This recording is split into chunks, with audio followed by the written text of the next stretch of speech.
स्मरण करें कि नैमिषारण्य तीर्थ है और वहाँ पर जितने भी पुराण हैं और इतिहास ग्रंथ हैं, उन पुराणों को सुनने और सुनाने के लिए ऋषियों ने 9 दिन का समय नहीं, 7 दिन का समय नहीं, बल्कि सहस्रम समाह, हजारों वर्षों तक यह संकल्प लेकर के बैठ रहे हैं कि हम हजारों वर्षों तक पुराणों की कथा सुनेंगे और यज्ञ कार्य करेंगे, भगवान की पूजा और साथ साथ भगवान की कथा सुनेंगे। हजारों वर्ष का मतलब है ऋषियों की जब तक आयु है तब तक, क्योंकि कथाओं को सुनाते समय पर वक्ताओं ने प्राय यही निर्देश किया है। भागवत के सुनाने वाले लोग प्रारंभ में वेद व्यास जी ने कह दिया है, विवत भागवतम रसम, भगवान के रस को पियो, भागवत रस को पियो। कब तक? बोले आलयम, मतलब पीने वाला स्वयं लय न हो जाए, लीन न हो जाए। इतना पियो, छक्कर के पियो कि पीने की चीज आप स्वयं बन जाए, दूसरे लोग आपको पीना शुरू कर दें। भगवान की कथा रस को पीने वाला व्यक्ति इतना पिए कि वो उसकी भी कथा रस के रूप में बदल जाए, तो फिर उसकी भी कथा, उनकी भी बातें सुनने को कोई तैयार हो जाए। नहीं तो किसी की चर्चा छेड़ दो, अरे उनकी बात मत करो, बेकार। और किसी की जब चर्चा चलती है, एक ने चर्चा खोली, फिर दूसरे ने भी उसकी अच्छाई बताना शुरू की, तीसरे ने सुना तो उन्होंने भी उनकी अच्छाई बताना शुरू की। तो इस प्रकार से वो व्यक्ति जिसके अंदर में अच्छाई का रस है, वो अच्छाई का रस किसी न किसी की संगति से अच्छा रस आया है, अब उसको पीना शुरू कर रहे हैं, सब लोग चर्चा कर रहे हैं। उसी प्रकार से इस रस को भी पियो, कथा रस को पियो। कब तक पीना है? आलयम, जब तक कि पीने वाला स्वयं पीने लायक न बन जाए, मतलब सारे संसार में प्रशंसा का पात्र न बन जाए। विवत भागवतम रसम आलयम। उसी प्रकार से इसको शिव महापुराण के रस को ही तो हजारों वर्षों तक भगवत चर्चा करने के उद्देश्य से ऋषि लोग उपस्थित हैं। 88,000 ऋषि मुनियों का उल्लेख मिलता है और उन सबको कथा, भगवान की कथा सुनाने वाले एकमात्र सूत जी महाराज हैं। सूत जी जिनका मूल नाम है, ये जातिगत नाम कहा जाता है, रथवाहक को ये सूत कहा गया। साथ ही साथ धर्मशास्त्रों के अनुसार ब्राह्मण और क्षत्रिय कन्या या क्षत्रिय पुरुष और ब्राह्मण कन्या विरुद्ध खूनों के मिलने से उत्पन्न संतान है, उनको शंकर जाति के बोलते हैं और सूत की उत्पत्ति में ये शास्त्र यही कहते हैं। तो इस प्रकार से ये शंकर जाति भी कहलाती है। बहुत से लोग समाधान भी देते हैं कि ये उस प्रकार की बात नहीं है, बल्कि ये ब्रह्मकुल से, ऐसा भी कहते हैं। लेकिन कई जगह में खंडन भी होता है, क्योंकि श्रोता स्वयं ऋषि लोग श्रीमद् भागवत में स्वयं उनसे कहते हैं, सूत जी महाराज से कहते हैं कि वेदों को छोड़ करके आप समस्त शब्द शास्त्र में निष्णात हैं। और वेदों को क्यों, वेदों में निष्णात क्यों नहीं है? क्योंकि वेद व्यास जी ने उनको मर्यादा की रक्षा करते हुए वेदों का अध्ययन नहीं कराया, पुराणों का अध्ययन कराया। तो वेदों के अध्ययन तो ब्राह्मणों को कराया जाता है और वेदों के अध्यापन उनको नहीं कराए, तो इसमें यह संदेह उत्पन्न होता है कि वेदों का अध्ययन क्यों नहीं कराया, पुराण मात्र को ही क्यों दिया। तो ये बात संगत नहीं होने के कारण उनको जातिगत रूप से भी कहते हैं। रोमहर्षण उनका नाम है। भगवान वेद व्यास जी ने ऋग्वेद, यजुर्वेद, सामवेद, अथर्ववेद, इन चारों को निकाल करके वेद के 4 भाग करके 4 शिष्यों के रूप में उनको पढ़ाया लिखाया। जैमिनी, पैल, सुमंतु, वैशंपायन आदि को। लेकिन जब उन्होंने देखा कि इन समस्त वेदों के और वेद के अनुकूल रहने वाले धर्मशास्त्रों के निचोड़ रूप जो पुराण है, इन पुराणों को मैं किसको पढ़ाऊं, कौन इनको पढ़ करके उपदेश करेगा। तो उन्होंने वही रोमहर्षण नाम के ऋषि को पसंद किया, इसलिए इनको अष्टादश पुराण इनको पढ़ाया। और उन्हीं के पुत्र होने के कारण जो बाद में उनका पुत्र है उग्रश्रवा, जिनको उनके पिता के नाम पर रोमहर्षणी कहते हैं, वो भी कथा सुनाते हैं। तो प्रारंभ में तो रोमहर्षण ऋषि ही सुना रहे हैं नैमिषारण्य तीर्थ पर कथा, क्योंकि भगवान वेदव्यास जी ने समस्त पुराणों को सुनाया है, उनको पढ़ाया है, इसलिए अब समस्त ब्राह्मण समस्त ऋषि सूत जी का रोमहर्षण ऋषि का सम्मान करते हैं। क्यों?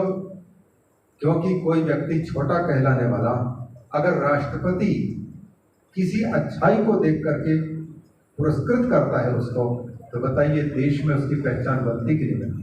समाज में वो सम्मान का पात्र बन जाता है कि नहीं, राष्ट्रपति के द्वारा सम्मानित व्यक्ति। उसी प्रकार से वेदव्यास जी ने अष्टादश पुराण अन्य अन्य जनों को न दे करके और रोमहर्षण जी को पढ़ाया और अनुमति भी दे दी प्रवचन की, कथा की। अतः रोमहर्षण ऋषि और बाद में उनका पुत्र रोमहर्षणी सूत जी महाराज उग्रश्रवा जिनका नाम, उनको बड़े बड़े ऋषि लोग नमस्कार करके उनके मुख से भगवान की कथा श्रवण करते हैं। क्यों? क्योंकि सोना हीरा चाहे कचरे में भी पड़ा क्यों ना हो, जो व्यक्ति उस हीरे की कीमत जानता है, सोने की कीमत जानता है, महत्ता जानता है, तो कचरे में भी पड़े हुए हीरा और ये सोना को, क्या हम कचरा को हटा करके उस हीरा को या सोने को लेना उचित नहीं समझते? क्या कचरे में पड़े हुए सोना का टुकड़ा पड़ा हो, क्या आप उठाएंगे? नहीं, ये कचरा पड़ा है, नहीं उठाएं। सोने की मुंदरी पड़ी हुई है और देखने में आ गई, तो क्या हम कचरा में गिर गया है, पाँव पड़ा है, कितने लोगों के पाँव इस पर छू गया है, यह सोच करके क्या हम नहीं उठा पाएंगे? उसको उठा लेते हैं, स्वीकार कर लेते हैं। उसी प्रकार से जो व्यक्ति माल का खोजी है, अच्छे माल की तलाश में है, तो वो सिटी मॉल नहीं देखता है। अच्छे माल अगर छोटे दुकान में भी मिल रहा है, तो फिर सिटी मॉल की सामान अगर हम छोटे दुकान पा रहे हैं, तो वहाँ जाने की आवश्यकता महसूस नहीं है।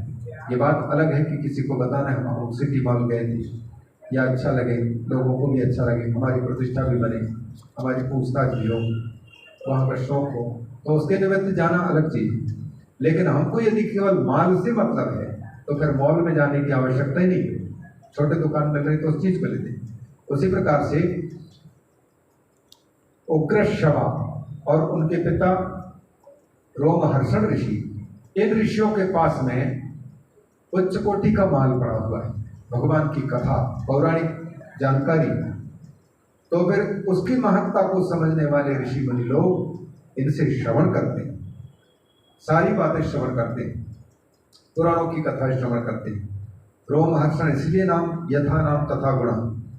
भगवान की जब कथा सुनाते हैं तो देखो, जब भगवान की कथा सचमुच वक्ता को प्रभावित कर चुकी हो और कथा मुख से भगवान के प्रसन्न करने के उद्देश्य से निकल रही हो, तो वक्ता का चित्त पिघलता है, आंखें डबडबाती, और जब तक भगवान की कृपा से कथा हमको अंगीकार नहीं की हुई हो, तो चाहे हम कितना भी करुण प्रसंग सुना दें, क्रूर हृदय में, कठोर हृदय में ये पिघलावट नहीं हो सकती। आंखों से आंसू आना तो दूर की बात।